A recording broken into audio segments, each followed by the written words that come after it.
Salam alaikum la famille, j'espère que vous allez bien. On se retrouve aujourd'hui pour parler de la conférence, de l'interview après-match du Maroc-Bénin. Walid Regragui aurait dit des dingueries. Forcément, je dois y réagir, je dois commenter, je dois me donner mon point de vue à vous.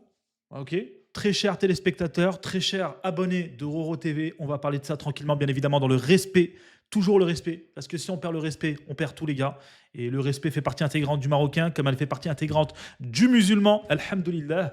Alors, je l'ai vu, je vais vous le montrer. Walid Regragui, après le match d'hier, vous dites que j'ai des joueurs Ferrari. Avec cette Ferrari, j'ai gagné. C'est quoi le problème? Donc il parle du 1-0 d'hier, d'accord? Vous voulez que je gagne 4-0, 7-0, c'est quoi le problème? Visiblement, il évite le sujet. On sait tous c'est quoi le problème, et même le mec qui n'est pas un coach, qui n'est pas un fin tacticien, il s'ennuie devant le match, il s'endort, les gars. T'as pas besoin d'être un coach, il sait très bien c'est quoi le problème. Et je ne comprends pas pourquoi il fait l'aveugle, en fait. Bref, c'est moi qui ai ramené ces joueurs, et c'est grâce à ma demi-finale qu'ils ont choisi le Maroc.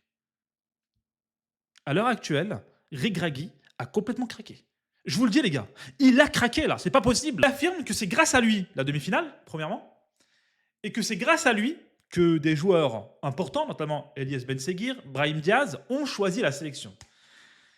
Alors, excuse-moi de te reprendre, Walid Regragui, mais la demi-finale n'est pas de ton ressort. Premièrement, tu as fait partie de cette épopée des Lions de l'Atlas. Mais ce n'est pas grâce à toi uniquement. Il y a eu des supporters, il y a eu des gens qui sont partis travailler une année entière, qui ont mis un billet de côté, qui sont partis au Qatar. Et on a vu que les Marocains là-bas, c'était la folie. Les supporters, c'était un truc de dingue, c'était du jamais vu dans une Coupe du Monde. Donc déjà, il y a eux, le 12e homme, comme on l'appelle. Deuxièmement, il y a les joueurs. Les joueurs, il y a même des mecs qui étaient sous maladie, qui étaient blessés, qui se sont donnés toute leur vie dans le match. Toute leur vie. Donc il y a aussi les joueurs qui n'ont pas voulu se ridiculiser au Qatar. Il y a toi, bien évidemment, avec ta tactique, et tu as su insuffler ton envie, la gagne. D'accord? Tu as brisé ce plafond de verre, comme on dit, et on ne peut pas te l'enlever, et on te respecte, coach, pour ça. D'accord? C'est la fédération qui a mis les moyens, qui a mis le staff, qui a mis les moyens techniques et physiques et matériels. Donc non, quand il dit c'est grâce à ma demi-finale, c'est pas grâce à ta demi-finale, c'est grâce à la demi-finale des Marocains.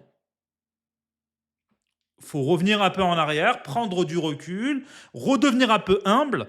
Je ne sais pas s'il a craqué. Parce que là, j'ai l'impression qu'il est un peu saoulé. Peut-être que les gens ils sont sur lui. Il y a eu un hashtag Regragui out qui commence à un peu se multiplier un peu partout sur les réseaux sociaux. Peut-être qu'il a vu, peut-être qu'il en a marre. Alors qu'il se dit que je gagne des matchs, tu vois. Donc où est le problème? Mais le problème, il n'est pas là. Nous, on critique la vision, le fond de jeu. Ça fait 3 ans qu'il n'y a rien du tout, nada. Et ça va pas. Les gars, ça, en Cannes, quand on va jouer des Côte d'Ivoire, Algérie, Cameroun, Sénégal, mais ça, les gars, ça passera pas là, ce genre de match. Ça passera pas, les gars.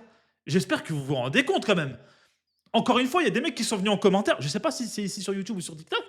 Ouais, mais vas-y, vas-y, qu'est-ce que tu as à dire au coach? Respect. Mais les gars, je le respecte. Je ne l'ai pas insulté.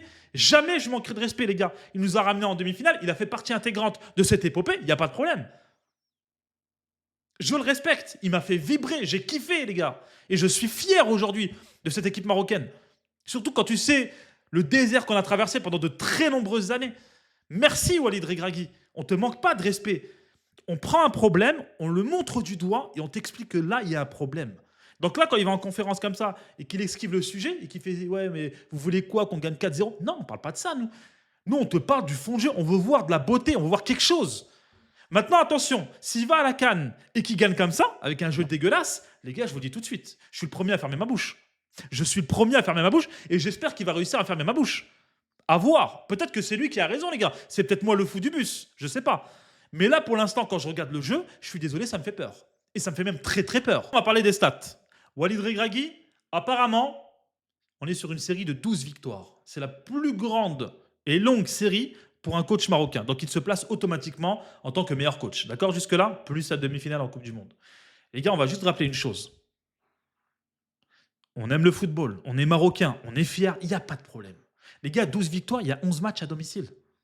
Il y a 11 matchs à domicile. Et ceux qui suivent le football africain le savent. Jouer à l'extérieur, c'est très, très, très, très dur. Donc, les 12 victoires, il y a 11 à domicile.